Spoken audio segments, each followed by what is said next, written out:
the new intro that is now going to be played on all the videos before they play.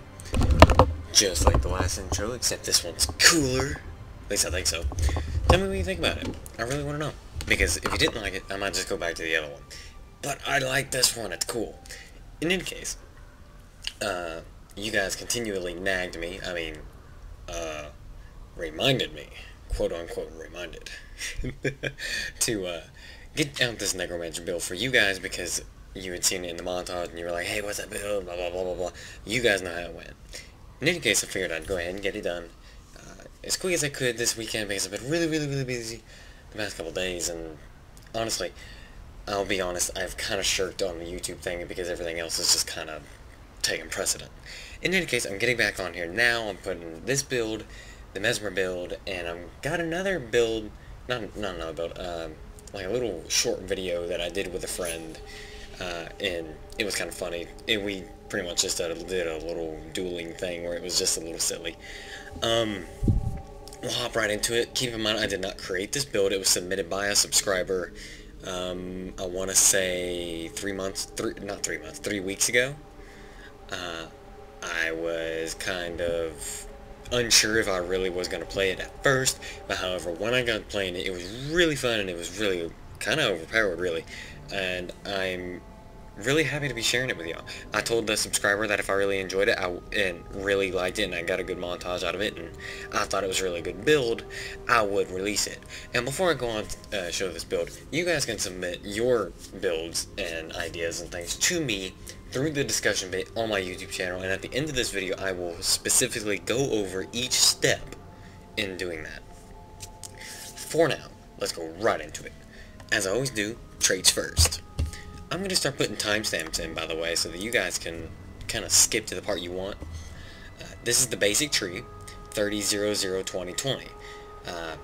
We'll start in Spite. Spiteful Retaliation, gain retaliation when entering Death Shroud. Before going on, I don't remember who created this video, or this build. They didn't actually submit it through the discussion thing on my channel. They actually sent it in-game mail, and honestly, I deleted it weeks ago, and I just don't remember their name. So I'm sorry to the person who created it, but if you were the one that sent this to me and you recognize it, just say it in the channel and I'll happily put you in. Honestly, I can't remember. Gain retaliation for 3 seconds, in which it reflects incoming damage back to its source, yada yada yada. Axe training reduces recharge on axe skills, increases damage while wielding axes. I mean, it's fairly simple, it's straightforward. Damage increased by 10%, and recharge rate is reduced by 20%. Close to death is the increased damage by 20% when your foe is 50% health or lower. You're all down to blood magic. Vampiric precision is siphon health whenever you crit, which pretty much, with this build, you have a very high crit chance, so you'll be siphoning health. Granted, it's not a huge amount of siphon health, but any health regeneration is good regeneration. I mean, it's less than you had before, right? Ooh, I got a whisper. I'm not going to show that in the video. Let's totally show it in the video. He says, hey bro, and he's got the Abyss die. I don't like him because I want the Abyss die. In any case,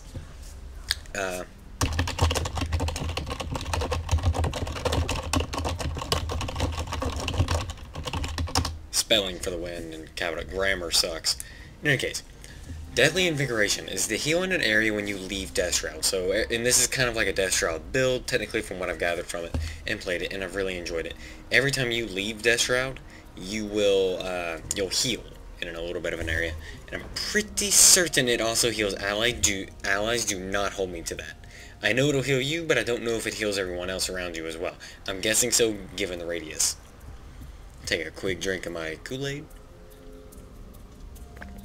Try saying that several times fast.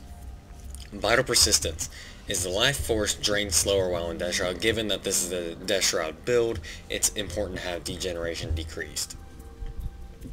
Near to Death reduces the recharge on Death Shroud by 30%. This puts it down from, I think it was like 9 seconds to 6 seconds. I don't remember specifics, but I know it's now 6 seconds. I know that. In any case, your Death Shroud should be about 17,000 hit points if you did this right. Move over to traits. I went Lissa. They did not give, I do remember the person had not given what traits they were using at the time, so I just pretty much free willied it and just kind of jumped into it. Who says free willied it? I don't know. In any case, this will increase your precision by 25, 50, 90. It'll condition duration is increased by 10%. When you use a healing skill, you get a random boon for 10 seconds, and when you use an elite skill, you lose all conditions and gain all boons for 5 seconds. This is very useful for us because we can charge every 40 seconds when the minion is summoned, and when we summon the minion, it'll also trigger.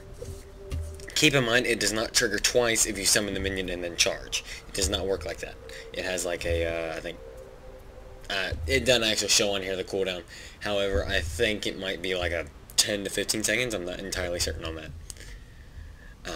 On your axe, it'll be superior fire. On your focus, it'll be doom, or you can swap that with just about anything else you want. I mean, go with whatever you want. I used doom because I kind of swapped between my staff a bit, which also has superior fire on it. I'm using the Zerker amulet, so use the Zerker amulet. Don't do anything else. Use the amulet because I said so. Or do whatever the hell you want. I don't care. In any case, you should end up with 3,104 attack, 43% crit chance, or more if you change the sigil of down here thingamajig. You do not have a lot of armor, but it's not very important. You'll see why. 23,000.6 hit points, 40% condition duration. Ooh, that guy wants to join my party. We're recording right this moment.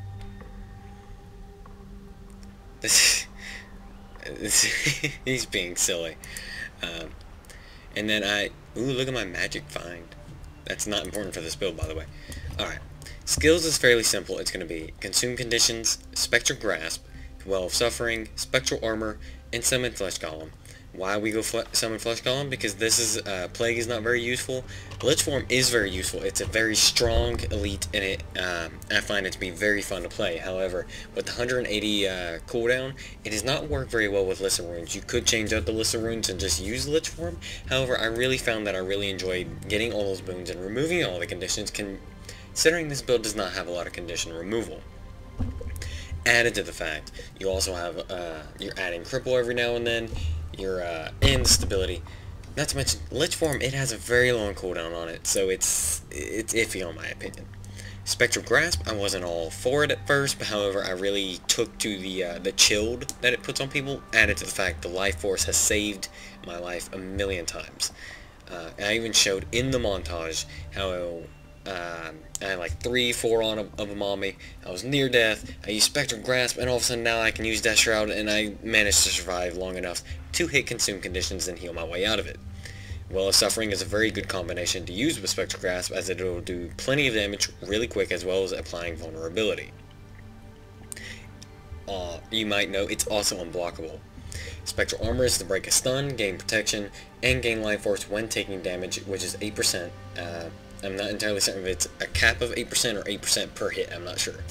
This will last for 6 seconds. This is very simple, and very straightforward, and go, go, go. I will now show you how I normally take on people.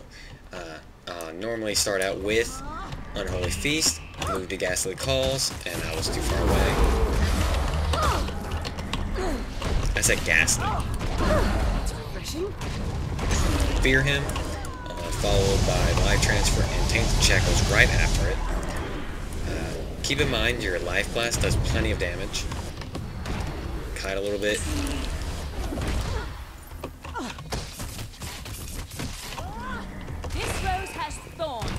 Happen to get him a little bit too close, you can use Spectral Armor. I never once used Summon Flesh Golem, so we'll show one last fight with Chieftain Utahane.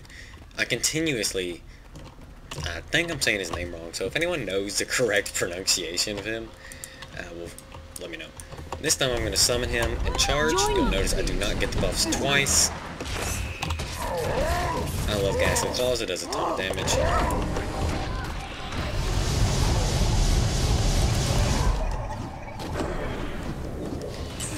They're just hanging out. I can take plenty of damage with Spectral or Death Shroud. Yeah, he's pointing it out now. It is a bit overpowered. I took no damage whatsoever, as all my damage was actually taken by Life Force. and considering it degenerates so much slower than before, and I have a lot of control while in it. So, enjoy this build, let me know how you enjoyed it, and I'll see you in the next video.